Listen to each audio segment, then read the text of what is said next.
যশোর সদর উপজেলার রূপদিয়ায় ১৪টি পরিবারের বাড়ি ঘর ভাঙচুর ও লুটপাটের অভিযোগ উঠেছে জামায়াত নেতাকর্মীদের বিরুদ্ধে। ঘটনার পর ভুক্তভোগীদের সাথে সাক্ষাৎ করেছেন বিএনপি জামায়াতের নেতারা। জানান, হামলার ঘটনায় জামায়াতের কোনো সংশ্লিষ্টতা নেই। এদিকে মামলায় জড়িতদের গ্রেপ্তারে অভিযানে নেমেছে পুলিশ। বুলবুল শহীদ খান হিমেলের তথ্য ছবিতে ডেস্ক রিপোর্ট।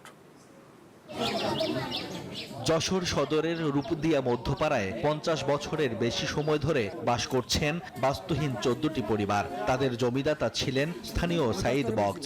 তার মৃত্যুর পর নিজের জমি বলে দখল নেয়ার চেষ্টা চালায় জামায়াত নেতা হিসেবে পরিচিত স্থানীয় প্রভাবশালী খবির খাঁ ও তার অনুসারীরা।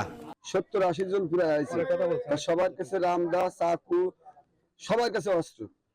এবার ২-৩ জনের কাছে রিভলভার রয়েছে, পাশা এরকম গুছাচ্ছে, লুঙ্গি গুছাচ্ছে আর ওই রিভলভার দেখাচ্ছে। সব গুঁড়ো গুঁড়ো করে দিচ্ছে। এরপরে আমি পা জড়াই ধরতেছি, কাছে কি কোনো পা জড়ানোর কোনো ইয়ে নেই এই জায়গায়। আমরা কেউ ঠেকাতে পারবো না তোমাদের। বাসস্থান বাঁচাতে মামলা দিয়েও রেহাই পাননি তারা। গেল ১৩ এপ্রিল তাদের বাড়িতে তাণ্ডব চালায় খবির খাঁ ও তার লোকজন। বাড়িঘর ভাঙচুর সহ লুটপাট করা হয়। নারীদের শ্লীলতাহানির অভিযোগও করেন তারা। আমি নুরকিদা, জামাতের লিডার আমি তোকে বাপ দেখে দেবো। এইবার আছে বলেছি বলে আমার গরম দিয়ে জায়গায় বাড়ি মেরে দিলে খবির খা। কি আমার মেয়ে যে ভিডিও করা দেখেছে, দেখে ৪-৫ জন দাঁড় কাছে নিয়ে ওরা তাবড়ায় বেড়াচ্ছে। তাবড়ায় বেড়ালে এবার আমার মেয়েরা ধরেছে, ধরে বলছে ভিডিও ডিলিট কর, নাইলে তোর মানহানি করবো। বান্ডেল থাকলে প্রতি সেনমানিতে টাকা বাঁচবে। বিকাশ সেনমানি বান্ডেল কিনে জিতুন প্রতি লেনদেনে।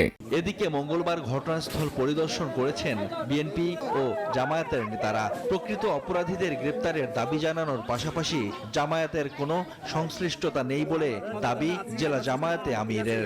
যারা ক্ষতিগ্রস্ত, যারা ভুক্তভোগী, স্পষ্টভাবে তারা জামাত ইসলামীর দিকে আঙুল তুলছে। বাট আমি মনে করি যে জামাত ইসলামী কেন কোনো রাজনৈতিক সংগঠনই এরকম দুর্বৃত্তদের দায় নেবার কথা না।